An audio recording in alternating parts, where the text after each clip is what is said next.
کیا غسل کرنے سے بھی وضو ہو جاتا ہے؟ کیا غسل کرنے سے وضو ہو جاتا ہے؟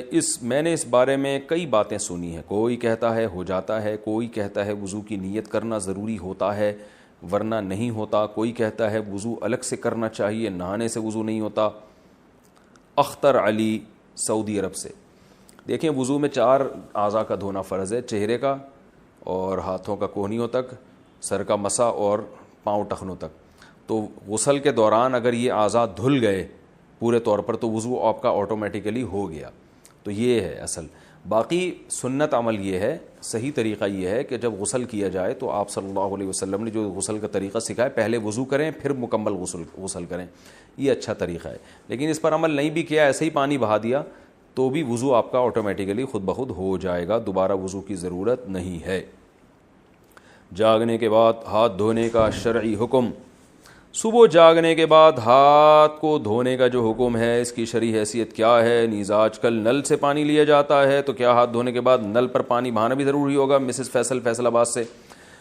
رسول اللہ صلی اللہ علیہ وسلم نے فرمایا: اذا استيقظ احدكم من منامه فلا يغمسن يده في الاناء حتى يغسلها 3 فانه لا يدري اين باتت يده غدا.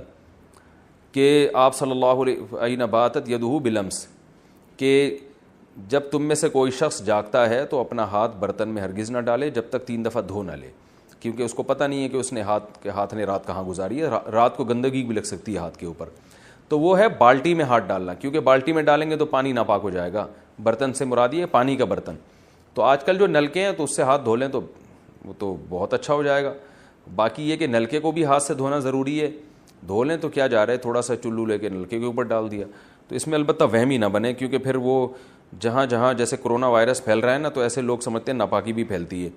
تو اتنے پاگل ہو جاتے ہیں لوگ اس معاملے میں کہ وہ ایک صاحب نے بتایا کہ میں جب وہ اپنے کپڑے واش روم میں دھوتا ہوں تو چھینٹ پڑتی ہے، تو چھینٹ پڑنے سے وہ کپڑا ناپاک، تو جب میں اس کپڑے کو اٹھاتا ہوں تو میرا ہاتھ ناپاک، تو جب میں نلکے کو لگاتا ہوں تو نلکا ناپاک، پھر میں نلکے کو جب پانی سے دھوتا ہوں تو اس دوران اگر میرا کہیں ہاتھ لگ گیا تو پھر اس کو بھی دھونا پڑتا ہے، پھر وہ دروازے کا کنڈے کو بھی دھوتا ہوں جس کو ہاتھ لگا. تو یہ کرونا وائرس والے اتنی احتیاط نہیں کر رہے جتنا یہ تو اتنا پاگل نہ ہو جائیں.